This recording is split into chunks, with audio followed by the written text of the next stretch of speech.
Sidang pra-peradilan ketiga yang diajukan Roy Suryo terkait tuntutan ganti rugi atas penangkapan dan penahanan kembali digelar di Pengadilan Negeri Jakarta Selatan. Sidang yang digelar di PN Jakarta Selatan Selasa siang berlangsung singkat dengan agenda penyerahan berkas kesimpulan kedua belah pihak. Usai sidang, kuasa hukum Roy Suryo, Gafur Sangaji, menegaskan pra-peradilan ketiga hanya berfokus pada tuntutan ganti rugi sebagai konsekuensi dari putusan tersebut. Tim kuasa hukum Roy Suryo menyatakan menyerahkan sepenuhnya besaran ganti rugi kepada pertimbangan hakim. Sementara putusan permohonan pra-peradilan ketiga dijadwalkan pada Kamis 6 Agustus 2026.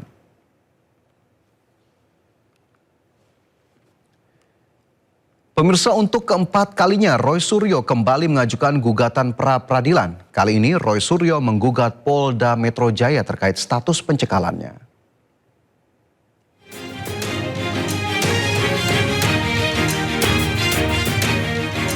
Tak berhenti, Roy Suryo kembali mengajukan gugatan pra-peradilan untuk yang keempat kalinya. Kali ini Roy Suryo menggugat pra-peradilan Polda Metro Jaya terkait status pencekalannya didaftarkan ke Pengadilan Negeri Jakarta Selatan.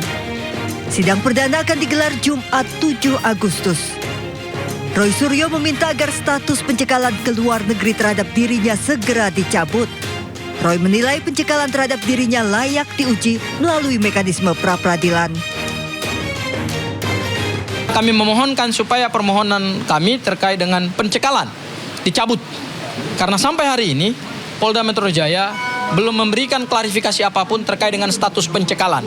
Dan berdasarkan pasal 158 KUHP yang baru, di pasal 158 itu ada 9 item yang bisa diajukan permohonan pra-peradilan. Salah satu itemnya adalah terkait dengan pencekalan. Sebelumnya Roy Suryo sudah 3 kali mengajukan gugatan pra-peradilan. Pra-peradilan pertama, hakim mengabulkan sebagian gugatan Roy Suryo, menyatakan penggeledahan, penangkapan dan penahanannya tidak sah. Namun dalam pra-peradilan kedua, Roy Suryo harus menerima kekalahan. Roy Suryo dinilai sengaja memecah satu persatu dan menyalahgunakan pra-peradilan dengan tujuan menunda pokok perkara. Sementara pra-peradilan ketiga masih berlangsung, menggugat pra-peradilan Polda Metro Jaya untuk mengganti rugi 206 juta rupiah.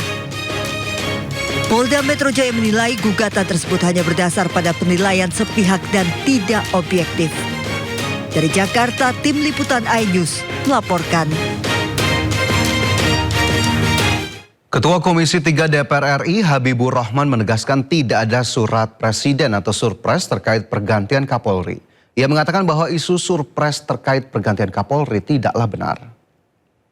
Assalamualaikum warahmatullahi wabarakatuh. Saya Habibur Rahman, Ketua Komisi 3 DPR RI, menyampaikan klarifikasi bahwa tidak benar kalau dikatakan ada surat presiden kepada DPR RI yang berisi tentang pergantian Kapolri. Kami menghimbau kepada masyarakat agar jangan terpengaruh dengan isu-isu yang tidak benar dan tidak ada dasarnya. Kami benar-benar telah mengecek kepada pimpinan DPR, yang juga pimpinan DPR sudah mengecek kepada pihak terkait di istana bahwa memang tidak ada pengiriman surat presiden terkait pergantian Kapolri tersebut. Jadi saya pikir spekulasi terkait surprise tersebut baiknya disudahi. Terima kasih. Wassalamualaikum warahmatullahi wabarakatuh.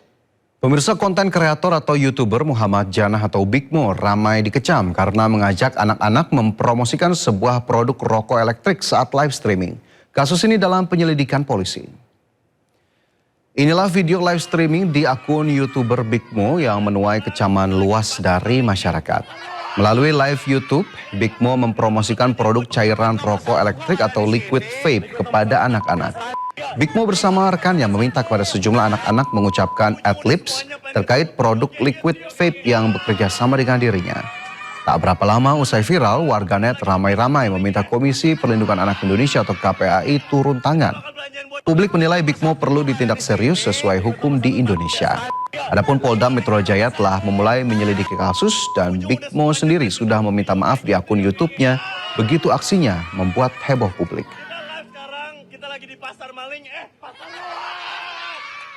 Pemirsa, beberapa mal membuat pagar 3 meter memicu spekulasi soal ancaman aksi massa di Jakarta pada bulan Agustus ini. Mencegah kecemasan soal keamanan Jakarta, Polda Metro Jaya membentuk tim preventive strike dan menangkap penyebar hoax.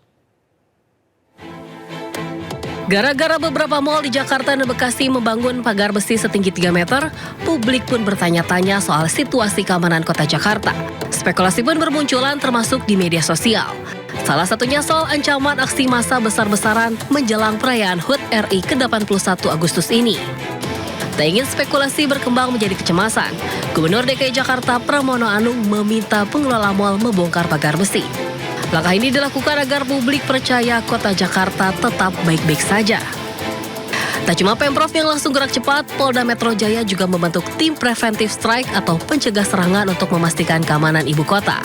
Kapolda Metro Jaya sudah menegaskan membentuk tim preventive strike yang terdiri dari Direktorat Operasional yang ada di Polda Metro Jaya. Jadi sudah melakukan mitigasi awal. Apabila ada kelompok-kelompok yang mencoba membuat kerusuhan, membuat situasi tidak nyaman dan aman di wilayah hukum Polda Metro Jaya, termasuk wilayah-wilayah penyangga, akan dilakukan tindakan tepat, tegas, dan terukur. Tak hanya membentuk tim khusus, patroli cyber Polda Metro Jaya juga menangkap seorang perempuan asal Ciamis, Jawa Barat yang menyebarkan konten hoax di TikTok soal demonstrasi besar di DPR di bulan Agustus ini. Pelaku juga mengajak 33.000 followersnya untuk mengikuti aksi massa. Polda Metro Jaya meminta masyarakat tetap tenang dan tidak termakan isu atau hoax soal kerusuhan aksi massa. Kepolisian memastikan terus melakukan patroli skala kecil hingga besar di Jakarta dan seluruh wilayah penyangga jelang perayaan HUT RI ke-81. Tim Liputan iNews melaporkan. Kita ke informasi selanjutnya, pemirsa. Kebakaran hutan dan lahan di wilayah Kalimantan terus meluas. Sejumlah petugas tumbang karena kelelahan dan terpapar asap saat melakukan pemadaman kebakaran.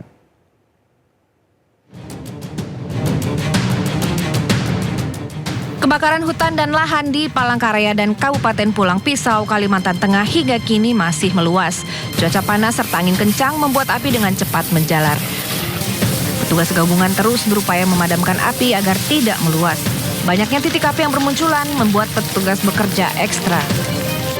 Kondisi ini menyebabkan 5 petugas Dalkarhutla Dinas Kehutanan Kalimantan Tengah jatuh sakit. Petugas mengalami meriang, demam, sakit kepala hingga sesak nafas akibat kelelahan serta terpapar asap. Panas, jadi berkeringat. Jadi itu menyebabkan kadang ada yang suhunya rendah. Terus karena panas jadi bisa tinggi suhunya. Di Kabupaten Kota Waringin Timur, Kalimantan Tengah, jumlah titik panas hingga Selasa petang mencapai 62 titik. Jumlah ini melonjak dibandingkan sehari sebelumnya yang tercatat hanya sebanyak 14 titik. Beberapa wilayah membutuhkan waktu lebih lama untuk dipadamkan karena kondisi medan dan keterbatasan sumber air. Dari Palangkaraya dan Sampit Adesata, Normansyah, iNews melaporkan. Beberapa kota di Sumatera Barat justru terendam banjir. Pemirsa, di Kota Padang, sekolah diliburkan karena masih tergenang air. Sebanyak 300 murid SDN 33 Rawang, Kecamatan Padang Selatan, Kota Padang diliburkan karena gedung sekolah mereka masih terendam banjir. Guru dan murid bersama-sama membersihkan kelas dari genangan air hingga lumpur yang terbawa oleh terjangan banjir.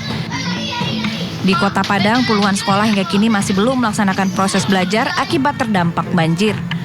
Kalau ditengok dari apanya, otomatis itu ya bisa. Kan di rata-rata kayu, roboh semua per kelas. Hujan deras yang mengguyur Kota Padang mengakibatkan terjadinya banjir bandang. 3 kecamatan terendam dengan ketinggian hampir 1 meter. Akibatnya ratusan orang terdampak dan harus mengungsi ke tempat aman.